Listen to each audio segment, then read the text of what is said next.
आइए अपनी गुफ्तगू का आगाज इस बात से करते हैं कि मुत्तहिदा कौमी मूवमेंट एमक्यूएम पाकिस्तान के लोगों पर एक बार फिर फायरिंग हुई है, लेकिन इस बार हैरत अंगेज तौर पर एमक्यूएम की जानिब से कोई किसी पर इल्जाम आयद नहीं किया गया। माजी की तारीख यह रही है कि माजी में जब कभी भी इस तरह के वाकयात रोनुमा हुए तो या तो किसी सियासी जमात, किसी समाजी जमात, किसी अस्करी ग्रुप या किसी ना किसी तरीके से कोई ना कोई मुल्जिम उस वक्त वाज़ेह तौर पर सामने मौजूद होता है और सियासत का बयानिया भी शायद यही रहता है। लेकिन इस बार एमक्यूएम के कारकुनान को कत्ल का हुआ और या बल्कि उनके ऊपर फायरिंग के वाकयात हुए। फायरिंग बिल्कुल स्ट्रेट फायर हुई और उनके सर और सीने को निशाना बनाया गया और जिसमें से एक शख्स जहां बाक हो चुका। लेकिन असल में कातिल क्या थे, ये परतें कब खुलेंगी? क्या एमक्यूएम इस हवाले से कोई प्रेशर हुकूमत पर डेवलप करेगी? लगता यूं है कि हुकूमत अब तक कातिलों को गिरफ्तारी से दूर है। मैं आपको बड़ी ही हैरत अंगेज बात ये बताता हूं कि अगर आप ये देखिए कि यहाँ पर हाफिजाबाद के अंदर एक खातून के साथ ज्यादती का वाकया रोनुमा होता है और उस ज्यादती के मुल्जिमान को फौरी तौर पर गिरफ्तार किया जाता है और बाद में वो पुलिस मुकाबले में अगले ही दिन, बल्कि सॉरी पुलिस मुकाबला नहीं, पुलिस का मौक़िफ़ ये है कि वो अपने ही दोस्तों की फायरिंग से वहीं पर मारे गए और तीनों के तीनों मारे जाते हैं। उसी वक्त जो मुल्जिम है उनका फैसला होता है और उसी वक्त उस मुल्जिम के फैसले पर किसी नतीजे पर पहुंच जाते हैं। ना अदालत लगती है ना कुछ लगता है। दूसरी तरफ आप ये देखिए, एक टिकटॉकर का कत्ल होता है इस्लामाबाद के अंदर, सना का कत्ल होता है और कत्ल के सिर्फ और सिर्फ 24 घंटे के अंदर उस कातिल का सुराग लगा दिया जाता है और कातिल के सुराग लगाने के बाद उसकी गिरफ्तारी भी हो जाती है। लेकिन अगर गिरफ्तारी नहीं होती तो कराची में बहने वाले खून की नहीं होती। आखिर कराची में बहने वाले खून के कातिल क्यों नहीं पकड़े जाते? चाहे वो डंपर की सूरत में हो, चाहे वो स्ट्रीट क्राइम के तौर पर हो, चाहे वो टारगेट किलर्स के तौर पर हो या फिर वो ताकत के नशे में डूबे हुए लोग हों। आखिर कराची में मैं बात यह करना चाहता हूं कि कारकुन किसी का भी हो, कोई भी नौजवान हो, कोई समाजी कारकुन हो, कोई आम शहरी हो, चाहे कोई भी हो, यहां पर कत्ल का सुराग क्यों नहीं मिल पाता? अगर पंजाब की पुलिस फौरी तौर पर लोगों को पकड़ सकती है, अगर इस्लामाबाद की पुलिस कातिल का सुराग 24 घंटे के अंदर लगा सकती है, तो आखिर यहां पर सुराग क्यों नहीं गया था? क्यों मालूम नहीं होता कि किसने कत्ल किया? खैर, इसी गुफ्तगू के बाद एक आपको मैं करप्शन की कहानी बताऊंगा और उसके बाद मैं आपको एमक्यूएम की एक बड़ी तफसील के साथ कहानी बताऊंगा। वो भी जरूर आप देखिएगा कि उस मामले में क्या हुआ और वो कौन सी बड़ी चीज है कि जो वो करने की तरफ जा रहे हैं।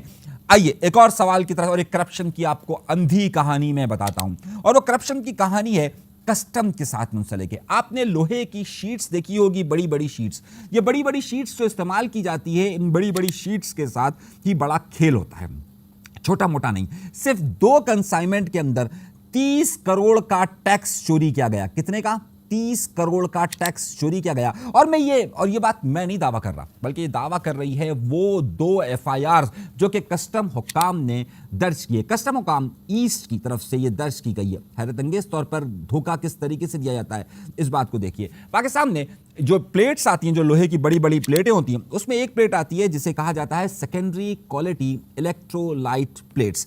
इस प्लेट पर, क्योंकि ये पाकिस्तान के अंदर मैन्युफैक्चर होती है, इसकी भी एक बड़ी कहानी है कि जो मैन्युफैक्चर करने वाली जो बड़ी कंपनियां हैं उनके दबाव पर आकर इसके इंपोर्ट पर जो ड्यूटी लगाई गई है वो बहुत ज्यादा लगाई गई है। अब यहां का इंपोर्टर इस ड्यूटी को बचाने के लिए एक नया खेल खेलता है। वो खेल क्या खेलता है कि वो मंगवाता है दूसरे ममालिक से यही वाली प्लेट, यानी कि जिसे यहां पर जो प्लेट इलेक्ट्रोलाइटिक सेकेंडरी प्लेट जो कहलाती है, यही मंगवाता है। लेकिन करता क्या है वो कि इसके ऊपर एक और जो ये चादर की शक्ल में होती है ना, बहुत लपटी हुई होती है, इसके ऊपर जो पहली वाली चादर बनाई जाती है वो बनाई जाती है एक और आला किस्म की क्वालिटी की चादर। और वो इसलिए बनाई जाती है कि उस पर टैक्स है कम। यानी कि जब ये माल यहां पर कस्टम हुकाम के पास आया तो देखा यह गया कि जो पहली वाली शीट जो ऊपर लगी हुई है वो तो है कुछ और जो अंदर वाली है वो कुछ और है। लेकिन हुआ यह कि हुक्काम ने इसे कहा कि जाइए जाने दीजिए, जाइए जाने दीजिए, यह माल कस्टम से निकल गया। ईस्ट, कस्टम का प्राइजमेंट ईस्ट से यह माल निकल गया। और निकलने के बाद क्या हुआ? हुआ यह कि बाद में पता चला ये तो बहुत बड़ा धंधा हो गया, ये तो बहुत बड़ा फ्रॉड हो गया। अब वो फ्रॉड का भी इसलिए बताया गया क्योंकि किसी और कंपनी को इस पर एतराज था। 3 कंपनियां, ट्राई स्टार पैकेजेस और फिर दूसरी कंपनी हसन स्टील्स और उसका क्लियरिंग एजेंट जो कि मोहब्बत खान के नाम से।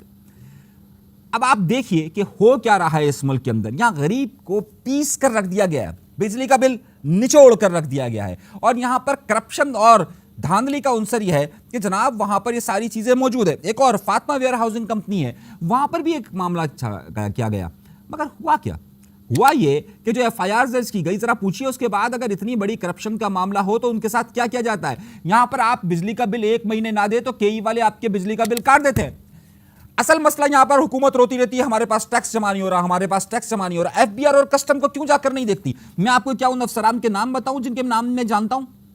मुझे मालूम है कि किन अफसरान, वो किसने वहां पर आर&डी डिपार्टमेंट ने क्या किया, वहां पर और जो डिपार्टमेंट्स है उन सब की वजह से ये माल किस तरीके से निकल कर पहुंचता है, क्या आपको नहीं मालूम? तो वहां पर करप्शन आप नहीं रोकते, लेकिन अगर आप आईएमएफ के कहने पर जो बोझ डालते हैं वो उस गरीब पर डालते हैं। एफबीआर ही वही डिपार्टमेंट है कि जो इसी कस्टम के मामलात को देखेगा। एफबीआर ही वही है कि जो ये कहता है कि नहीं, इस गरीबों को निचोड़ो और बिजली के बिल जो पेट्रोल के बिल उसमें करो। अब आप सोचिए, सिर्फ एक कंसाइनमेंट से अगर 30 करोड़ रुपए का टैक्स अगर बचाया जा रहा हो तो मेरे दोस्तों, मेरे भाइयों, मेरी बात को गौर से सुनिएगा, तो आपको क्या पेट्रोल की कीमतों पे जो लेवी 1 या 2 रुपए आप बढ़ा रहे हैं वो बढ़ाने की जरूरत पड़ती? कभी नहीं पड़ती आपको। लेकिन अगर आप काम वहां ईमानदारी से करते, आप फिर इन बड़े गिद्धों को पकड़ते और पकड़कर कहते हैं नहीं छोड़ दो। मैं आपको बहुत सारी कहानियां ऐसी करप्शन की दे सकता हूं। मेरे पास एक और कहानी भी आई है कि ये बताइए कि जो अभी 2.25 अरब रुपए का जो सिंध में असला खरीदा गया उसकी क्या रिपोर्ट सामने आ रही है, उस पर ऑडिटर जनरल ने क्या एतराजात नोट किए हैं 2022 और 23 वाले में। जरा आप उसकी तफसीलात जानकर देखिए, आप हैरत ज़दा रह जाएंगे कि यहां हो क्या रहा है। हैरत ज़दा रह जाएंगे कि यहां हो क्या रहा है। मैं आपको सारी कहानियां बताता रहूंगा इन करप्शंस की, लेकिन साथ साथ आप और देखिए कहानी।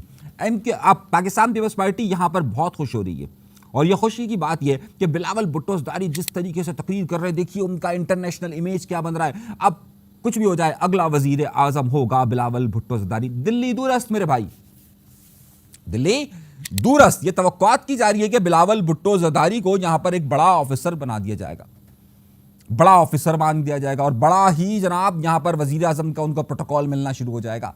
देखिए मेरे भाई, ये कहानी अभी शुरू हुई है।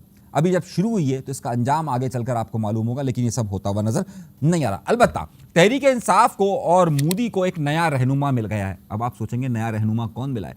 हुआ यह कि ट्रंप और ट्विटर के मालिक यानी एलन मस्क के दरमियान इख्तलाफात हो गए। दोनों एक दूसरे की वो क्या कहते हैं, मुहावरा अच्छा नहीं है, लेकिन कहते हैं वो पतलून उतारना शुरू हो गए।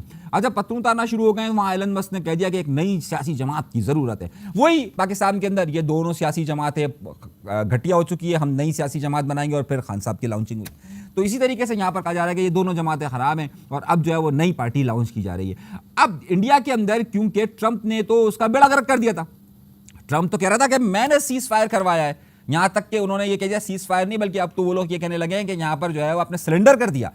तो अब वो सरेंडर जो किया है, तो सरेंडर जो करने के पर इंडिया वाले ट्रंप पर बिगड़े हुए हैं, तो अब वो एलन मस्क को हीरो बना रहे हैं। हाय हाय हाय। अब एलन मस्क वहां पर इन्वेस्टमेंट भी शुरू कर रहा है इंडिया के अंदर, तो कह रहे हैं एलन मस्क हमारा हीरो है। इसी तरीके से क्योंकि ट्रंप पहले पीटीआई का हीरो हुआ करता था, अब क्योंकि पीटीआई ने उसको घास लगाया, ट्रंप ने उसको घास लगाना छोड़ दिया था, वो तो कोई ऐसी तवक्को मत कीजिएगा, वरना खान साहब की तरफ से यह बयान भी आ सकता है, पीटीआई वाले कह सकते हैं हमने ट्रंप को घास ही नहीं लगाई। वो कह सकते हैं जिस तरीके से वो मुज़ाकरात का कहते हैं कि जनाब हम तो मुज़ाकरात करना ही नहीं चाहते, लेकिन मुज़ाकरात के लिए सबसे ज़्यादा वो, तो उनसे कोई भी बात कह सकती है। तो अब वो एलन मस्क को वो भी हीरो बनने लगे, यानी कि जो मोदी का हीरो होगा वही अब पीटीआई का भी हीरो बनने वाला है। अनकरीब आपको ये मंजर भी वाज़ेह तौर पर नजर आएगा। अगली खबर, एमक्यूएम कह रही है हम कुछ बड़ा करने वाले हैं। देखिए एमक्यूएम कुछ भी बड़ा नहीं कर सकती। अगर एमक्यूएम को कुछ बड़ा करना होता तो बहुत पहले कर सकते। वो कह रहे हैं कि सिंध में करप्शन के खिलाफ हम आवाज़ बुलंद करेंगे। भाई सिंध में करप्शन के खिलाफ आप कहाँ से आवाज़ बुलंद करेंगे? आप पाकिस्तान पीपल्स पार्टी और एमक्यूएम का जहाँ पर इत्तेहाद है जिस जगह पर, उसकी बहुत सारी कहानियां मुझे भी मालूम है, और जिस इत्तेहाद में वो शामिल हैं वो भी हमें सब कुछ मालूम है, और वो इत्तेहाद किस तरीके से सिंध की सतह पर भी मौजूद है ये भी हमें मालूम है। हमें ये भी मालूम है कि एक जगह पर सिंध की ये दोनों क़यादतें किस तरीके से आपस में मिलती है, दोनों की आला लीडरशिप किस तरीके से मिलती है ये भी हमें पता है। तो ये बात अगर इनको करप्शन की ही करनी थी तो उस वक्त आसिफ अली ज़रदारी साहब और जब खड़े हुए थे और एक हाथ में खालिद मकबूल सिद्दीकी का हाथ और दूसरे हाथ में कामरान टेसोरी साहब का हाथ रखा हुआ था, उस वक्त अलम बुलंद कर देते, बोलते हम हाथ